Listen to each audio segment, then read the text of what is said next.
నువ్వు వేషాలు ఎందుకు వచ్చావు? నన్నెందుకు మోసం చేశావు? సారీ, నిన్ను మోసం చేసిన వీడి కాదు, వారు. మా ఆయన ఎక్కడా? బైబిల్ మొత్తం చదివి ఏ సుప్రీం ఎవరని అడుగుతా వింటమ్మా. ఎంతకాలం నీకో మొగుడు ఉన్నారనుకుని తెగ మురిసిపోయారు. కానీ మీరు కట్టుకున్నది పంచుకున్నది ఒకే ఒక మొగుణ్ణి, వారే వీరు.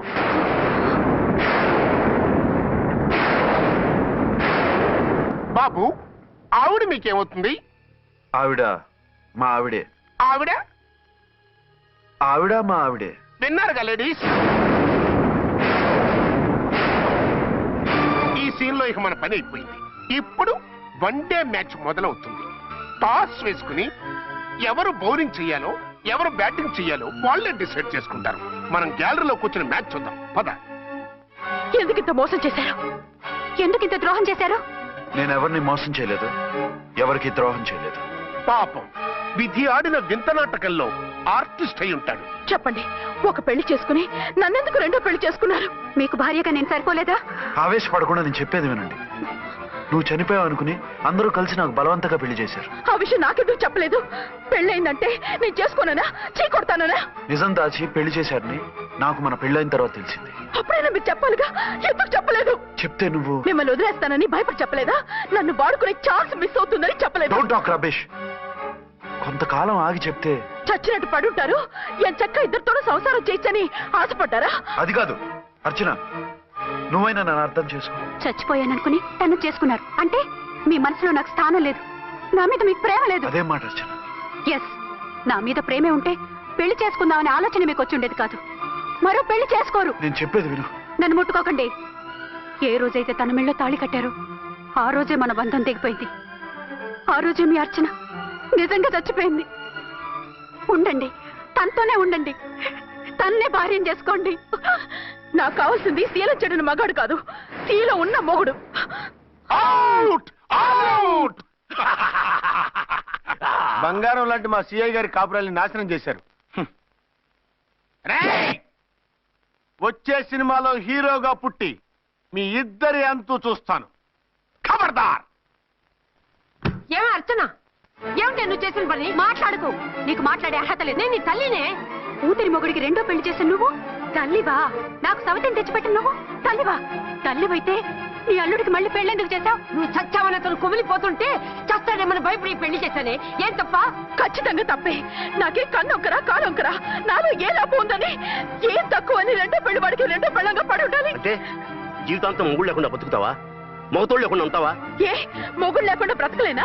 ఆడదానికైనా మొగుడు అవసరం, మగాడికి పెళ్ళ అవసరం లేదా? నేను ఇంకో మొగాడిని చేసుకుంటే అతను సహిస్తాడా, భరిస్తాడా? నోర్మై, మగాడికి ఆడదానికి పూలిగెట్టి. మగాడికి ఏమైనా కొమ్ములున్నాయా? స్పెషల్ గా పైనుండి ఊడి పడ్డాడా? వాళ్ళు తినే ఉప్పు కారమే మేము తింటున్నాం. వాళ్ళ ఒంట్లో రక్తమే మా ఒంట్లోనే ప్రవహిస్తోంది. అది కాదమ్మా, మొగుడిని వదిలేసిన ఆడదాన్ని నీచంగా చూస్తారు, చులకన చేస్తారు. పెళ్ళాన్ని వదిలేసిన మొగుడిని గౌరవించి హారతలు పడతారా? అతను నిన్ను వదిలేయాలనుకోవడం లేదు, నిన్నే కావాలనుకుంటున్నాడు. అతను కావాలనుకుంటున్నది భార్యని కాదు, ఆడదాన్ని. అంటే దూరం చేసుకుంటావా? లేకపోతే దగ్గరే ఆత్మాభిమానం చంపుకొని కాపురం చేయమంటావా? 3 ముళ్ళు 7 అడుగులు 4 గోడలు, ఇవే ఆడదానికి హద్దులని పడుండమంటావా? దాని పక్కనో రాత్రి నా పక్కనో రాత్రి పడుకునే మనిషిని నా మొగుడని అనుకోమంటావా? నేను సతినా, సవతినా, లేక సానినా? ఏ అర్థం చెప్పుకొని ఏ హోదాతో అతనితో ఉండమంటావు? పరాయి ఆడదానికి దక్కినవాడు నా మొగుడు కాదు. అంటే ఏమంటావు? ఆ మొగుడిని వద్దనుకుంటాను, విడాకులు తీసుకుంటాను.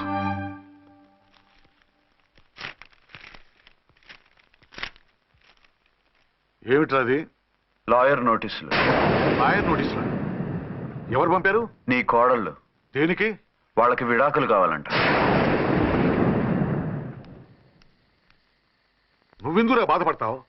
సిగ్గు ఎగ్గు లేకుండా విడాకుల కోసం కోర్టుకెక్కినందుకు వాళ్ళు బాధపడాలి. నీలాంటి మంచి మొగుడిని దూరం చేసుకుంటున్నందుకు వాళ్ళు ఏడవాలి. మీసం లేని వాళ్ళు వాళ్ళకి అంత పట్టుదల రోషం ఉన్నప్పుడు మీసం ఉన్న మగాడివి నీకెంత ఉండాలరా? వాళ్ళకి నువ్వు అక్కర్లేనప్పుడు నీకు వాళ్ళు అక్కర్లేదు. ఇంతకాలం నువ్వు చెప్పింది నేను విన్నాను, ఇప్పుడు నేను చెప్పింది నువ్వు వినాలి. మొగుడిని వదిలేసిన వాళ్ళకి మొగుడు దొరకలేమో కానీ పెళ్ళాం వదిలేసిన మొగుడికి 1,00,000 మంది దొరుకుతారు.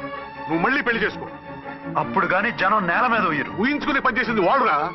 నువ్వు వాళ్ళని మర్చిపోలేక జీవితాంతం నరకం అనుభవిస్తుంటే చూసి ఆనందించాలని వాళ్ళ ప్రయాణం. నువ్వు మళ్ళీ పెళ్లి చేసుకుంటే ఆ కుక్కలు చెప్పుతో కొట్టినట్టు అవుతుంది. అంటే ప్రతీకారం కోసం పెళ్లి చేసుకోమంటావా? లేకపోతే ఇంకా వాళ్ళకి మొగుండని వాళ్ళ ఫోటోలు పట్టుకుని కుళ్ళి కుళ్ళి ఏడుస్తావా? ఒక్కసారి చేసిన తప్పుకే నరకం అనుభవిస్తున్నాను. మళ్ళీ జీవితంలో అటువంటి పొరపాటు చేయను. పోనీ చెయ్యని పొరపాటు చెయ్యి, కొత్త వాడు చేసుకో.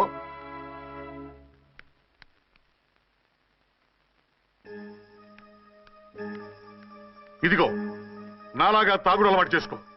బాధల్ని బాధ్యతల్ని మర్చిపో. పెళ్ళాలు వదిలేసిన మొగుడని అవమానం పడే కంటే గౌరవంగా తాగుబోతు అనిపించుకో. అలాగే నా తండ్రికి ఆనందిస్తాను. తీసుకో.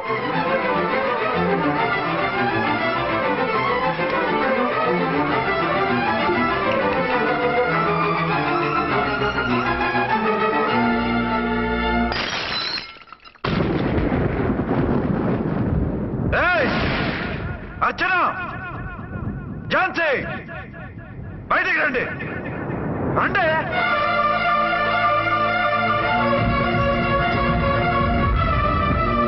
भाई और बहनों, देखो, ये मेरा फर्स्ट पत्नी है.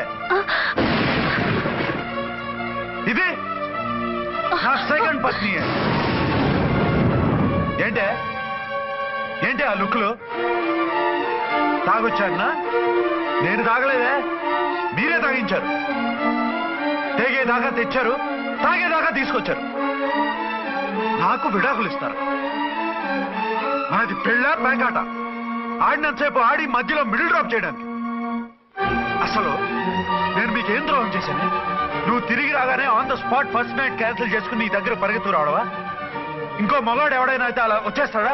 చెప్పను ఛాలెంజ్.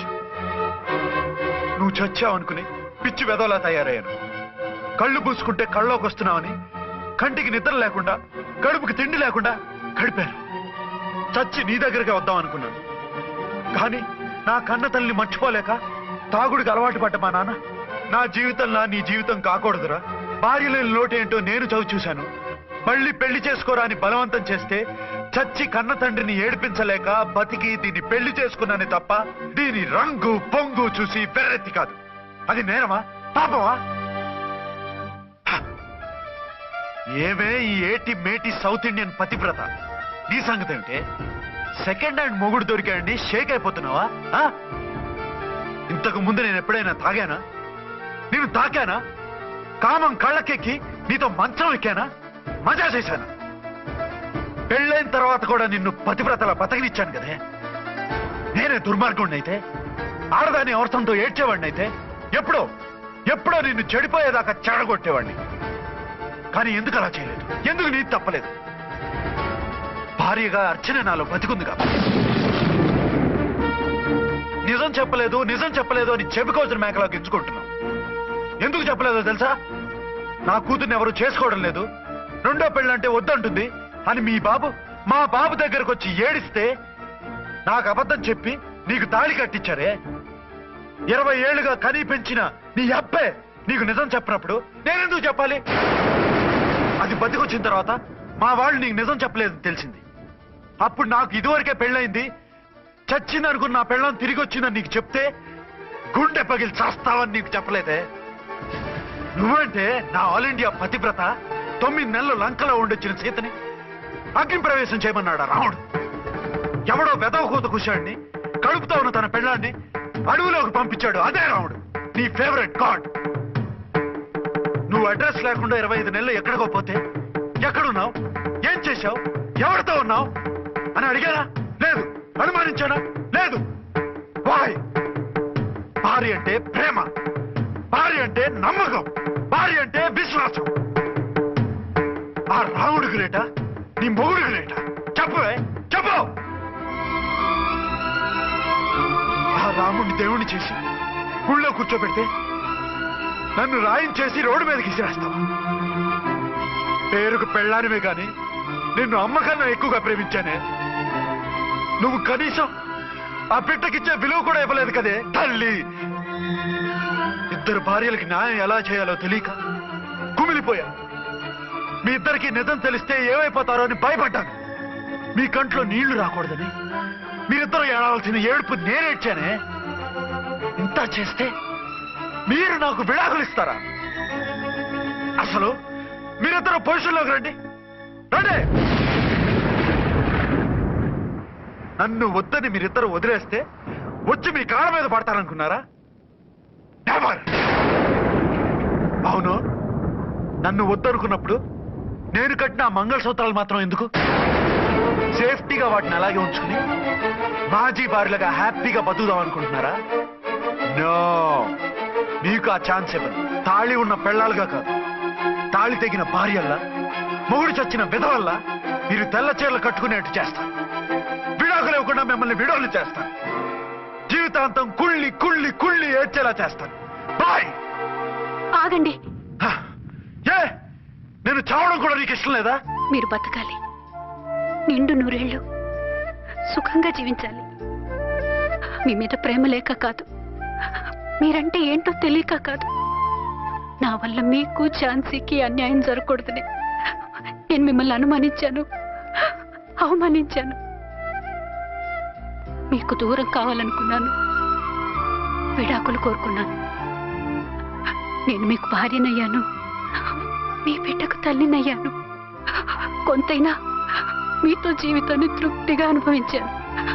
కానీ ఝాన్సీ ఒక్క పసుపుతాడు తప్ప భార్యగా ఏమీ పొందలేదు. భార్యగా మీ జీవితంలో తనకి చోటివ్వండి. లేదక్క, అలా చేస్తే నువ్వు భర్తనే కాదు, బాబుకి తండ్రిని కూడా దూరం చేసిన దానివి అవుతావు. ఆయన మనస్ఫూర్తిగా ఇష్టపడి చేసుకుంది నిన్ను, ప్రేమించింది నిన్ను. ఆయన మనసులో నీకు తప్ప నాకు స్థానం లేదు. నువ్వు బలవంతంగా నన్ను భార్యని చేసినా మనిషిని సొంతం చేసుకోగలను గాని మనసును పంచుకోలేను. ఆ భార్య స్థానం ఎప్పటికీ నీదే. ఒకరి మీద ఒకరు ఇంత ప్రేమను పెట్టుకొని ఒకరి గురించి ఒకరు ఆలోచించి మీ జీవితాలని పాడు చేసుకోకండి. అక్క చెల్లెళ్ళలాగా కలిసిమెలిసి అతను సుఖపెట్టి మీరు సుఖంగా ఉండండి. క్షమించండి, నాకు భార్య అర్చనే కానీ ఝాన్సీ కాలేదు. అవునా? ఆయన ఎప్పటికీ శ్రీరామచంద్రుడిలాగానే ఉండాలి. ఆ రాముడికి సీత ఒక్కటే, ఆ సీత అక్కే. మరి